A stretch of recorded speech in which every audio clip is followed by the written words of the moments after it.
I am your host, FatDag. You're listening to WhysAdvice. My weight loss journey failed when I focused on how. It wasn't until I switched my focus to why that I truly transformed myself. Join the show on the web at FatDag.com and follow along on Facebook, Twitter, and Instagram, all at WhysAdvice. Send in your comments, your questions, and your celebrations, and I'll include them as part of the show. But before we dive in, remember, when you're out of points, stop eating points. Hey, I'm honored to be your wingman as we walk through this journey together because I believe in you. Well, here we are. We've reached the last of double digits, 99 in the books. A lot of new listeners out there, a lot of new folks joining us on Facebook. It really is it's kind of cool to see all that, depending on where you get the show, whether you get it in Stitcher, SoundCloud, iHeartRadio, if you get it from iTunes. There's all kinds of places to pick up the show.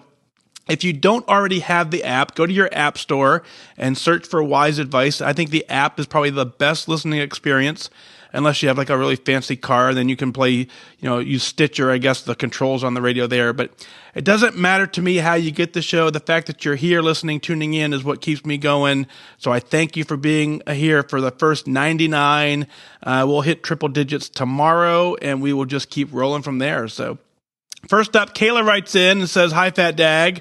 I appreciate the time you dedicate to the podcast. Also, thanks for your service. I'm a daughter of a now retired Army officer, so I have a special respect for members of the military and their family. Could you please discuss health shaming? I'm on month 4 of my Weight Watcher journey and 21 pounds down. I feel fantastic. However, now I'm getting comments like, 'Do you really have to walk again? You can have pizza and cake with us again today. It won't kill you.' I'm so thankful my husband is so supportive and the comments aren't coming from him, but other friends and family members' comments are disheartening. Thanks for reading, Kayla." Kayla, thank you for your shout out and thank you to your family as your dad's an Army officer. What an amazing accomplishment that is. And being the child of an Army officer, I'm sure there was a little bit of discipline going on in that house. So the fact that you survived it is a true testament to your willpower as well. So keep up the great work there. When it comes to your question, the number one answer I have for you is get to goal, right? When you get to goal, a lot of those comments go away because at that point you've completely changed your life in order to get the goal that we talk about, the true goal where you say, I no longer want to lose any weight. I am healthy. I am fit. I am active. When you do all of that, it's at that point that your friends and family notice that everything that you've done and everything that you've sacrificed along the way, they understand that, oh, I get why you were doing all that. They have a hard time seeing it in the middle of the journey because in the middle of the journey, they're kind of expecting you to kind of go back to your old ways, or more and more so, they're really looking for validation for you to validate what they're doing is actually still okay. So they want you to join them in the overindulging and not walking again because it's justification for them to continue those bad habits that they want to do. The last thing is I always take notice when someone gives me a comment. I try and look and see where they are in their journey in relation to my journey. And very rarely do I get a comment such as yours where someone says, "Do you have to go running again? Do you come on, let's overeat here." Very rarely does that comment come from someone who's fit, healthy, at goal, and living a healthy lifestyle. Almost always, they're folks who are continuing to work their own journey, and that's where you just have to understand where their mindset is, where it comes from. Now, certainly there are days you can take a day off from walking. There are days you can have pizza. There's days you can have cake. You can fit all that in, but you need to fit it in on your terms, not because someone else suggested it, and that's the answer you get back. It's a simple no thank you, and you move on. Kayla, thank you for your email for sure.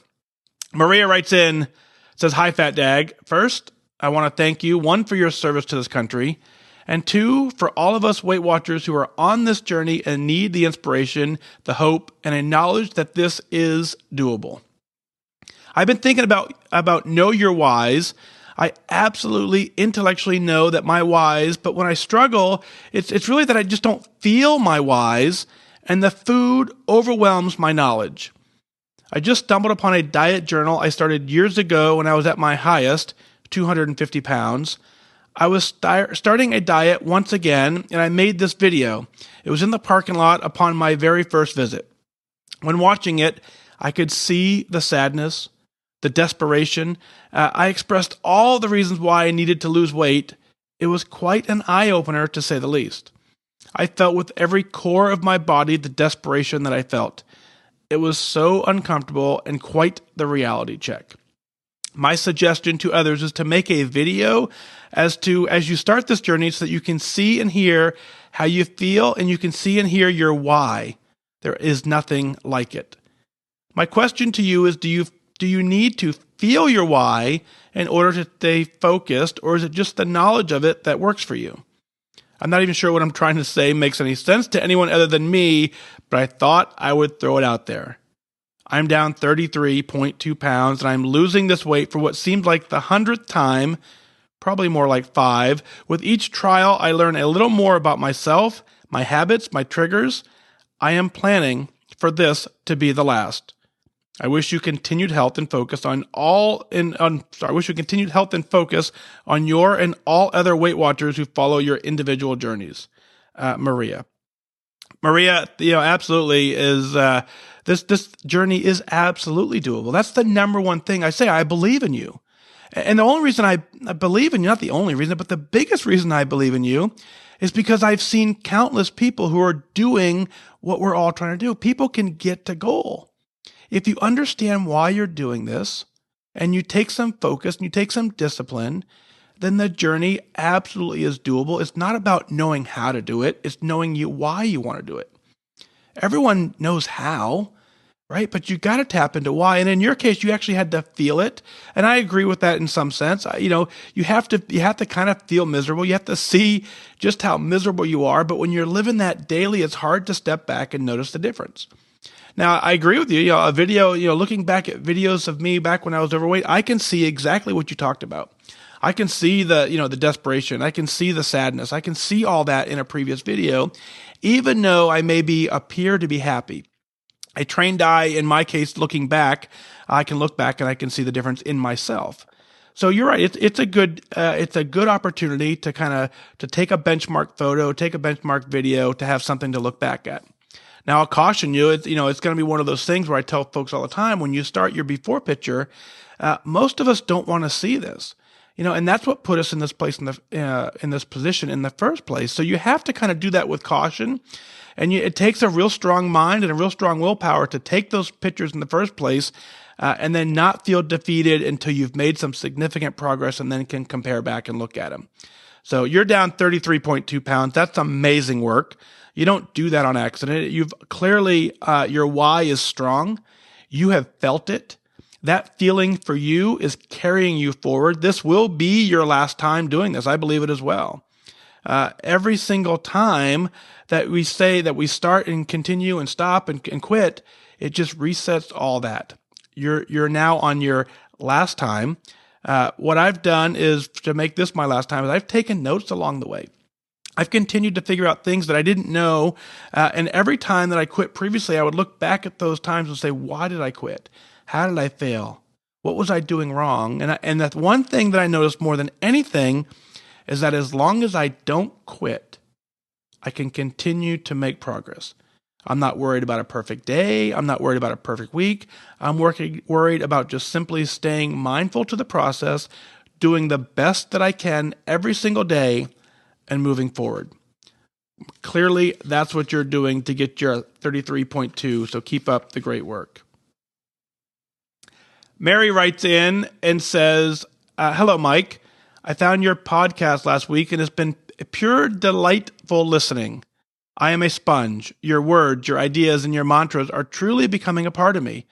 I've giggled this week while listening as you read the letters. I can hear the topic that you're going to address in your reply.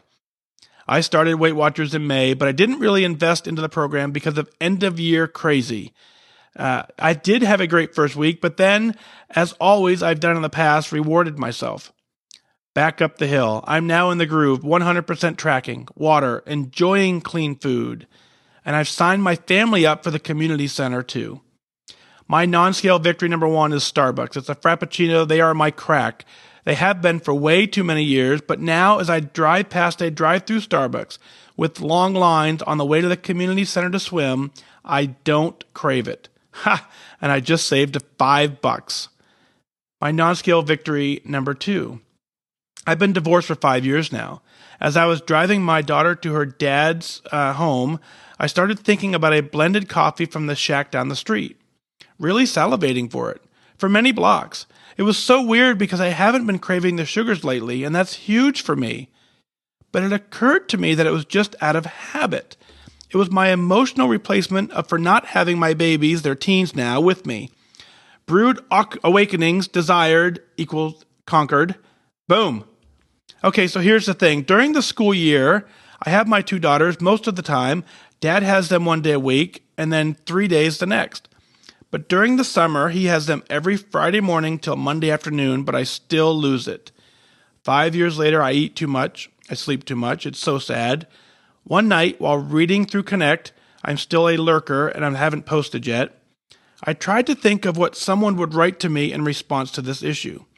And that night, I decided that I would make it the summer of Mary. I am moving. I'm doing water aerobics, lifting weights, the little ones, walking the treadmill, walking the golf course, and I finally worked up the nerve to swim some laps. I swam 10 the first day, very slowly, and not very pretty, but 10. Then 20 the next time, and I felt much better. It was less hard than the first time. I've signed up for some sessions to help improve my stroke, and it feels really good. I got 200 fit points in 522 minutes last week. I am focused.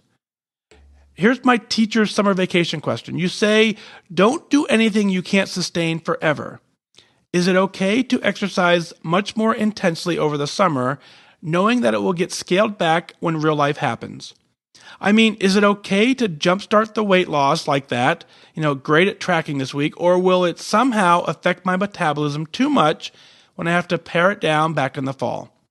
Attendance versus performance, I get it. I stopped swimming my lap today because it wasn't feeling good on my neck, and I wanted to be sure that I would be able to come back tomorrow. I want this. I'm at 298 pounds now, so lots to do. Well, I've rambled. I hope I made some sense. Please advise. Keep doing what you're doing. You are awesome. You are making a difference. Thank you, Mary.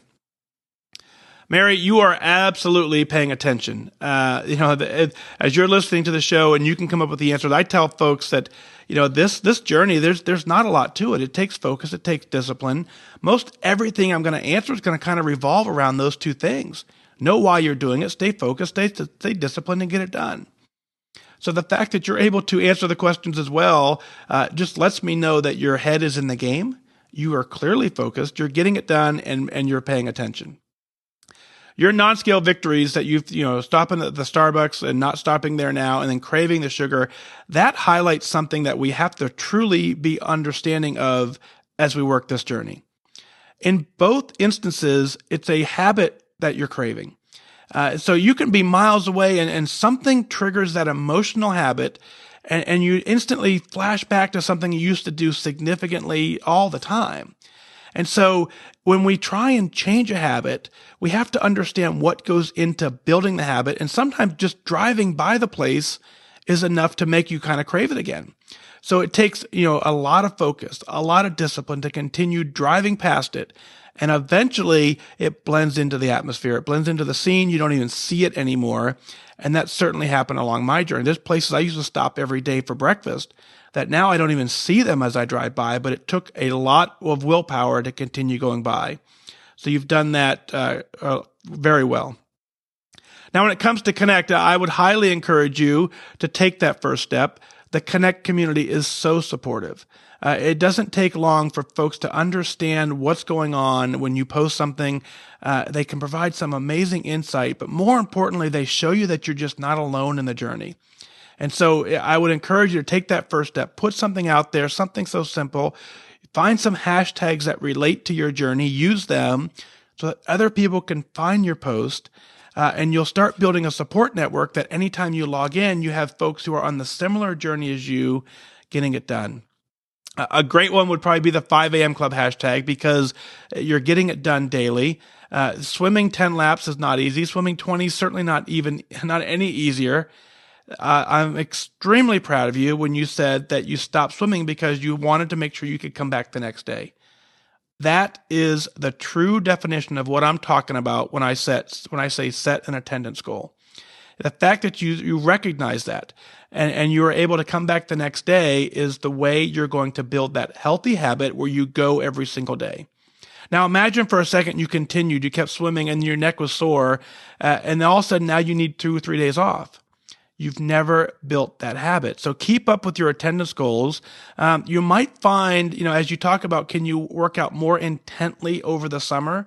Well, sure, and staying with the attendance goal model, if you stay there in your summer because you have a little more free time as a teacher than you do during the school year, you keep up with your attendance, you increase it enough so you can continue in that zone, and you may find that once the school year starts, all those habits that you built, you're going to start craving a workout. And then at that point, your workout becomes a priority for you, and you will find a way to fit it into your lifestyle. And it may take, a difficult or a hard work for the summer to build that habit in the consistency. Keep up the amazing work, and let's get it done.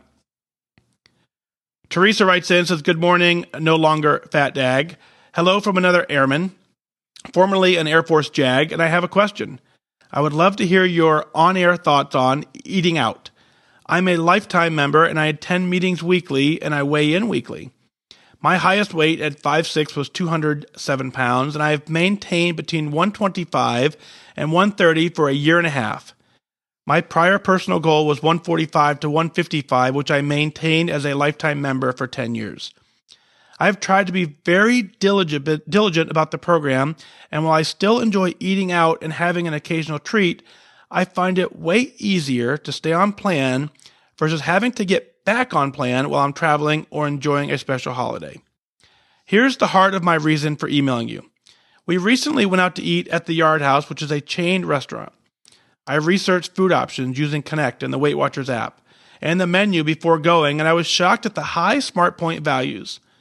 When my altered, somewhat SmartPoint-friendly dish arrived, it was so tiny as to really just be a snack. I was so depressed. Nothing is worse than going into a restaurant hungry and leaving totally unsatisfied. Yes, I stayed on plan. Going off of plan would have cost me dearly, but it was a very disappointing meal. That the visit also spooked me from eating out at all. Do I go out and waste the money on SmartPoints to feel empty, or do I fix a meal at home that I know the SmartPoint values on and that it will fill me up? I am preparing for a 3-week road trip visit to family in 4 states where eating out will be a requirement. I would love your thoughts on how to approach eating out. Thanks for all that you do. Your podcast is really excellent, Teresa." Well, Teresa, thank you for being an airman as well and a former JAG. What an amazing career that had to have been. I'm very proud of you. Thank you for stepping up to serve our nation. It's very, very cool that you've done that. Now, congratulations. A year and a half at Lifetime is absolutely phenomenal work. I'm super proud of you for doing that as well. The fact that you've maintained it for about 10 years, you're 145 to 155, and then you take the next step to say, I want to feel better, and you've gotten to 125 and 130 is an amazing accomplishment. So I'm very, very proud of you. Obviously, I completely agree. Staying on plan is way easier than getting back on plan. Getting back on plan takes a couple days for many of us, if not longer, to really get back in the groove. So I agree, staying on plan is easier. You've got to work it into the restaurant because the restaurants are going to always be around. No matter where we go, we have to figure that out. You've employed an amazing strategy. You absolutely researched the food options before. Connect is the best choice. Weight Watchers app, another one. Downloading the menu and doing the calculations ahead of time. And pre-planning is what sets you up for success. So you have attacked this absolutely perfectly. You have a great strategy. You have a great plan. You know everything that you're going to do. And when you get to the restaurant, I understand that when you get there, you make an order and it's not going to satisfy you, and you certainly leave there disappointed. So how do we handle that? Because we have to know that that's going to happen from time to time. A couple things I would throw out there is you have to understand that, again, the fact that you did fantastic is the goal. You celebrate that. You can make it through the rest of the night on that food that you had, because at that point, your eyeballs are probably wanting it to be bigger than it was, and you feel a little bit dissatisfied mentally. The amount of food I can eat today is significantly less than the amount of food I used to eat in goal. So the quality and the quantity will probably suffice to get you through to the next meal. So celebrate the fact that you did fantastic, but some of the things that I would consider. Obviously the weeklies are there for that reason. So if you get there and that doesn't work, that's when you dip into your weeklies. That's where you actually do some even more pre-planning. If you know you're going to go out to eat on Friday and Saturday, that's where during the week you save all your weeklies and you don't eat them during the week, and you plan, maybe that morning you plan for a smaller breakfast. You plan for a smaller lunch. And that point, when you get to a restaurant and these foods that are traditionally higher in points, you can clearly stay on plan by having a larger meal balance available, and then also being able to dig into your weeklies at that point. The last thing I would offer is you want to have some kind of ace in the hole places.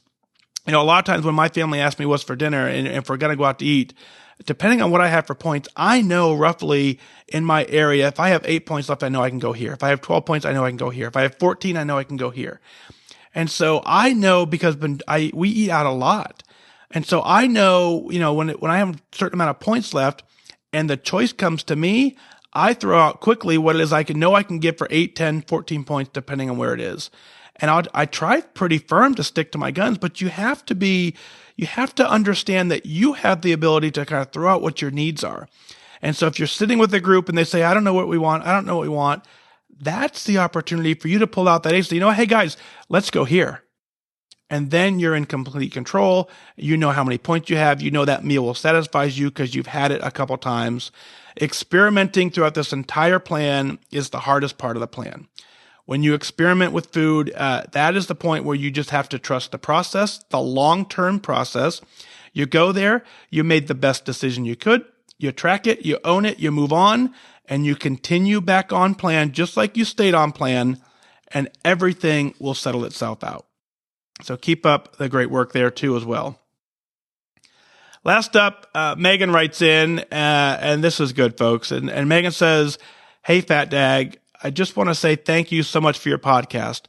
I absolutely love listening to your show. It keeps me focused and gives me great insight into so many different aspects. I too understand the struggle as far as passing the height and weight in the PT test. I served in the Army Reserve for 8 years.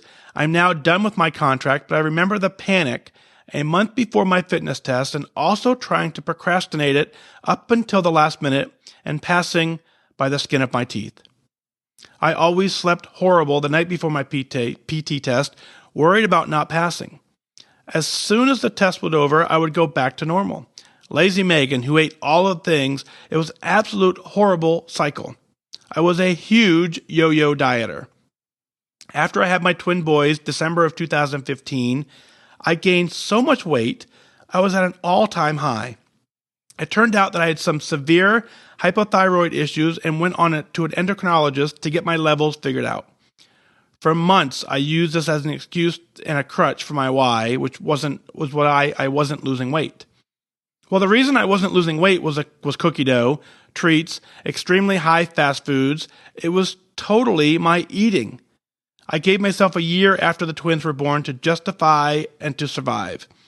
I joined Weight Watchers January 2017 on a total whim. It was one of those nights I was up thinking about how miserable I felt, and yet again, another binge. I remembered my mother-in-law and her success on the program, and my best friend in the world telling me how great Weight Watchers tracking app was. I just drove in and I joined. Little did I know that was the best thing that I'd ever done for myself. I've been extremely successful in the program. I've lost 39.4 pounds since January 3rd. I'm currently in the healthy BMI range. Mentally, I am at goal, which for me, I am wanting to lose about 10 more pounds. I want to be in the middle of my healthy BMI range for my height. I feel absolutely incredible, but I know that I'm not yet there when I step on the scale and I don't want to lose any weight. I'm getting close and I'm really excited for that day. My why is extremely close to my heart. Growing up, my dad was very unhealthy. He is my best friend, and watching him struggle with his weight and all of the health issues that came with it was so hard. He had type 2 diabetes, high blood pressure, sleep apnea, and many other struggles, and he was only in his 40s with all of these health issues. He was on so many medications, I just knew this was no way to live. He had gastric bypass about 6 years ago and found out his heart being an AFib at the time. He was 5'8", 365 pounds when he had his surgery. Over the course of a year, he lost somewhere around 150 pounds, and he looked amazing. We almost lost him to a heart surgery in 2012 to correct his AFib. This was one of the scariest times in my life. I was in training with the Army at the time, so I wasn't able to be with him. Weight-wise, he was really doing fantastic. But in the last couple of years, he has been putting his weight back on, and he is now around 300. It breaks my heart. He is starting to deal with more health issues as the weight comes back on. His heart goes in and out of AFib. I've tried to get him to do Weight Watchers with me and constantly ask him how he is doing. I know that I am probably annoying him, but I don't want to lose my sweet dad, my best friend, anytime soon. He's only 51 and he's such a fun guy. The situation is a reminder that surgery isn't the answer. You actually have to fix the way you live, the way you eat, your knowledge associated with whatever your body needs.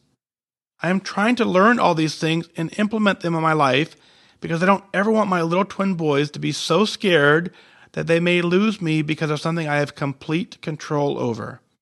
My why is so personal. I really feel losing my dad. I don't know how else I can help him. Any suggestions are appreciated. Thank you for helping me dig deep. Thank you for your service to our beautiful country and for our Weight Watcher community. You've inspired so many of us to push hard to reach our goals and stay focused. It is an honor to listen to you. I will email you again when I can truly say, I am at goal. I do not want to lose any more weight, and I am excited to do that. Thanks for all you do, Megan. Megan, absolutely amazing why. And the fact that when you said that you all of a sudden you just drove in and you joined, that's the most powerful part of your email. And a lot of times when we join Weight Watchers or start a new diet or whatever we're doing, whatever that day is that we do it, that's where we have to really tap into that emotional state when we're at that moment, because that is the willpower, the motivation, the drive we're going to need to keep us going. The fact that, that you tuned in daily, that's what keeps you going. Yeah, I believe it takes daily focus to get this done. The fact that you're staying in there, you're staying focused is the testament to why you're down 39.4 pounds. You've done amazing work. That PT test thing, man, let's talk about that for a second. Man, you really hit home with me. When I read that part of it, yeah, she absolutely gets it. We were in the same mindset in that. And so the stress, it's kind of a little bit of a dark secret in the military. There are many of us who are struggling PT wise, and this crazy stuff we do the week or two or month before a PT test is truly unnecessary. And I say it's unnecessary, and I can only say that coming from a place now where I've solved the issue for me. But I would do some crazy stuff, and I would never eat about a day and a half before a test. Well, no wonder I couldn't run, not only because I was starving and overweight, but I just didn't have the right nutrition to even complete a 1.5 mile run. I would end up, doing some sort of, body wrap to try and take an inch off my waist and all kinds of crazy stuff just to kind of get there. So I absolutely understand. And all of that now is gone.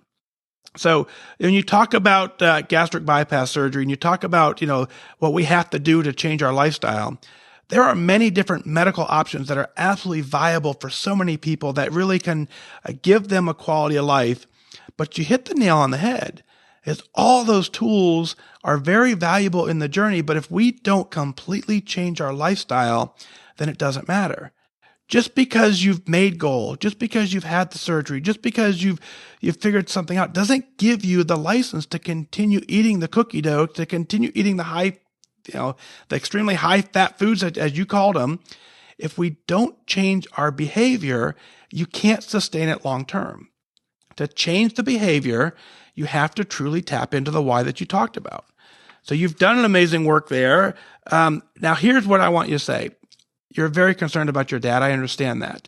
And so that is got to be weighing heavy on your heart.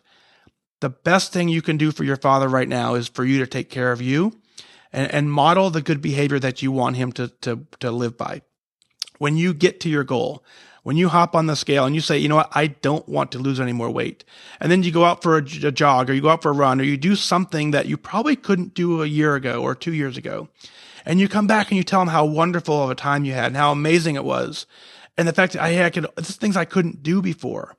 And you share all that with him, that slowly will help him come along. And you have to also frame it in such a way where you are inviting him to do it because it's fun. Now, we hear a lot of folks who continue to stay on this journey that, I'm struggling, and I'm pushing forward, and I'm struggling, and I'm pushing forward. And while that may be true, those of us who are watching us in this journey, the more they hear that, the more we don't invite them to join us on the journey. Who wants to join a journey that's miserable? I want you to show the highlights of what your journey is. And I want you to, when you come to the struggle piece, share those in Connect so that we can help you with that.